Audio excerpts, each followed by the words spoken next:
आज मैं आपको वर्ण विचार पाठ 2 से सेकंड पार्ट मात्राएं पढ़ाने के हमने कहा था। वॉवेल साइंस मात्राओं में बच्चों ये आपको स्पष्ट दिख रहा होगा। स्वरों का व्यंजनों के साथ योग मात्रा कहलाता है। स्वर अगर व्यंजन के साथ में स्वरों से भी हैं अ, आ, ई, ओ, ए, ओ, ये जो स्वर हैं अगर ये व्यंजन के साथ, व्यंजन कौन सा था? क ख ग घ अंगा, च छ ज झ ञ, ट ठ ड ढ अणा, ये व्यंजन हैं। तो अगर स्वर व्यंजन के साथ मिल जाए तो जो उनका योग बनता है वो मात्रा कहलाती है। स्वर में छोटा आ की कोई मात्राएं नहीं होती। बड़ा आ में ये बड़ा आ की मात्रा आप दिख रहे हैं, बड़ा आ के नीचे जो एक डंडी खींची हुई है वो बड़ा आ की मात्रा, छोटा आ की, छोटी की मात्रा, बड़ी की मात्रा है, छोटा ऊ की मात्रा, बड़ा ऊ की मात्रा, री। ए में एक डंडी ऊपर होती है, ए में 2, फिर ये ओ और औ। ये 11 मात्राओं में 10 मात्राओं के पूरे मात्राएं दिए हैं।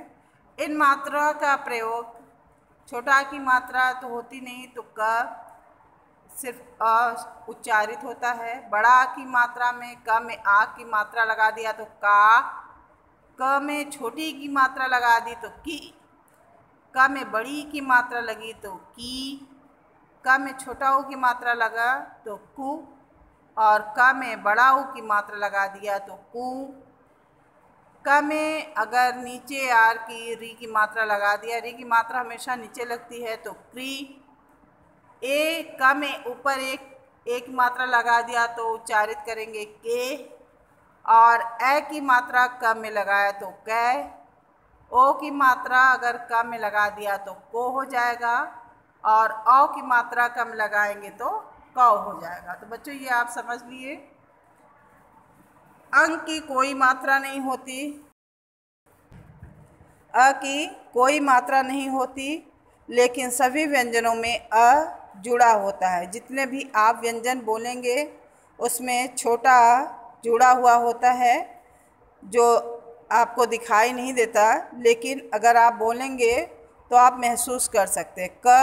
क में अ छोटा अ जुड़ा हुआ है। व्यंजनों को अ की मात्रा के बिना लिखने के लिए उस वर्ण के नीचे हलंत अगर लगा चिन्ह लगा देते हैं तो क मतलब वर्ण हो जाता है, सब जिसको विभाजित नहीं कर सकते। अगर बिना हलंत के लिखते हैं तो क, तो इसमें अ लिखा रहता है। अब आते हैं, आपको बताते हैं व्यंजन। व्यंजन बच्चों वो वर्ण है जिनका उच्चारण करने के लिए वायु किसी रुकावट के साथ बाहर निकलती है। व्यंजनों का उच्चारण स्वर की सहायता से किया जाता है। वर्ण में व्यंजनों की संख्या कुल 33 है। बिना स्वरों का व्यंजन का उच्चारण करना असंभव है। व्यंजन के भेद 3 होते हैं। 3 प्रकार के व्यंजन हैं। पहला स्पर्श व्यंजन। इस व्यंजन का उच्चारण करते समय जीभ मुख के विभिन्न भागों को स्पर्श करती है, इसलिए यह स्पर्श व्यंजन कहलाते हैं। स्पर्श व्यंजन की संख्या 25 होती है, 25।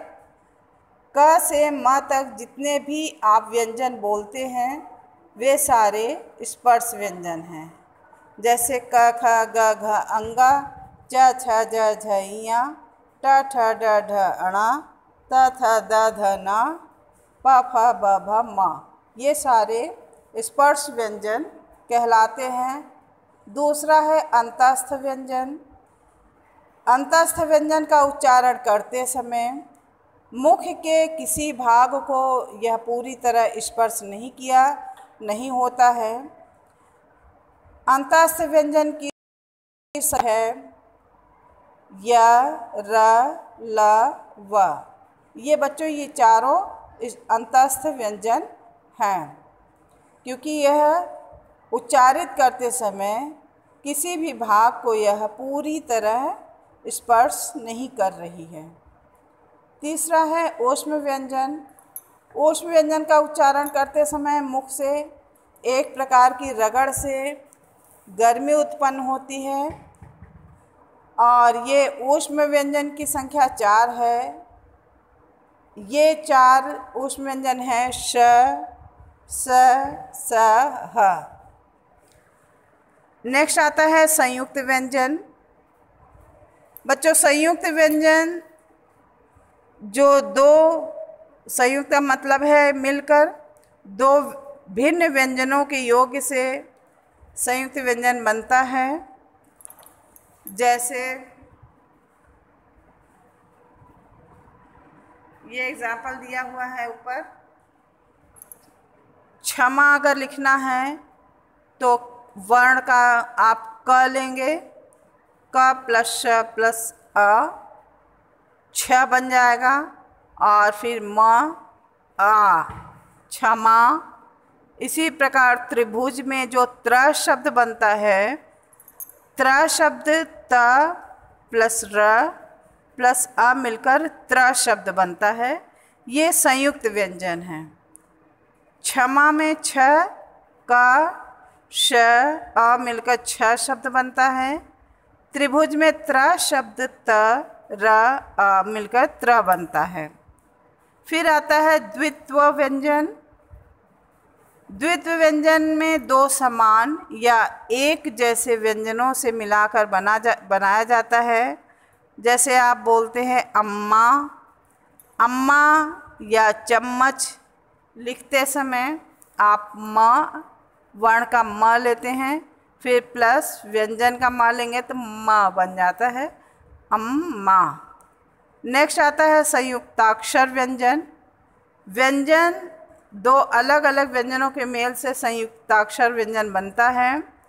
जैसे क्यारी में क्या शब्द लिखेंगे तो क वर्ण का क लेंगे और व्यंजन का य, क्या मतलब य में छोटा लगा हुआ है, क प्लस य मिलके क्या बनता है। तो ये संयुक्ताक्षर व्यंजन है। र के प्रयोग अगर देखा जाए तो बच्चों र का विभिन्न प्रकार से प्रयोग किया जाता है। पहला है र स्वर रहित होता है। र में स्वर का प्रयोग नहीं होता। र आगे आने वाले व्यंजन के ऊपर इस प्रकार के रूप में लिखा जाता है। जैसे कर्म अगर लिखना है तो माँ के ऊपर जो आर की मात्रा आप लगाते हो, र की मात्रा लगाते हो, इस प्रकार लगता है। क प्लस र प्लस म मिलकर कर्म बनता है। आधा र ऊपर र का प्रयोग किया जाता है। कर्म नहीं लिखा जाता, कर्म लिखा जाता है। दूसरा है जब र स्वर रहित व्यंजन के बाद हो। पहला है स्वर रहित हो तो र आगे वाले व्यंजन के ऊपर लगता है। दूसरा है जब र स्वर रहित हो, व्यंजन के बाद हो, तो उस व्यंजन की खड़ी पाई के साथ र पदेन के रूप में लिखा जाता है।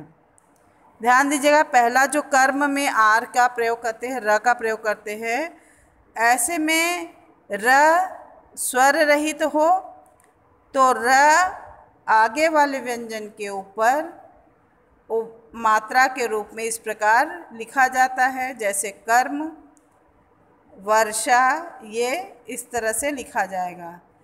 दूसरा नियम इसका है प्रयोग करने का, जब र स्वर रहित व्यंजन के बाद हो। स्वर पहला तो स्वर रहित हो, दूसरा क्या है नियम, अगर वो स्वर रहित व्यंजन के बाद है तो उस व्यंजन की खड़ी पाई के साथ र पदेन के रूप में लिखा जाता है। जैसे प्रकाश, प्रकाश में पा में खड़ी पाई के रूप में र का प्रयोग किया जाता है।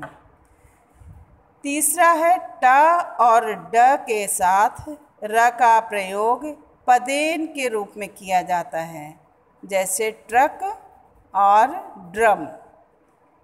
चौथा है री की मात्रा का उच्चारण री र के छोटी की मात्रा की तरह किया जाता है, जैसे मृग।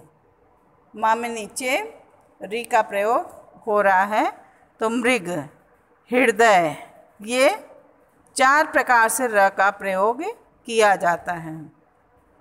आइए एक बार दोहराते हैं, फिर नेक्स्ट वीडियो में आपको क्वेश्चन आंसर कराएंगे। वर्ण भाषा की सबसे छोटी अखंडनीय इकाई है।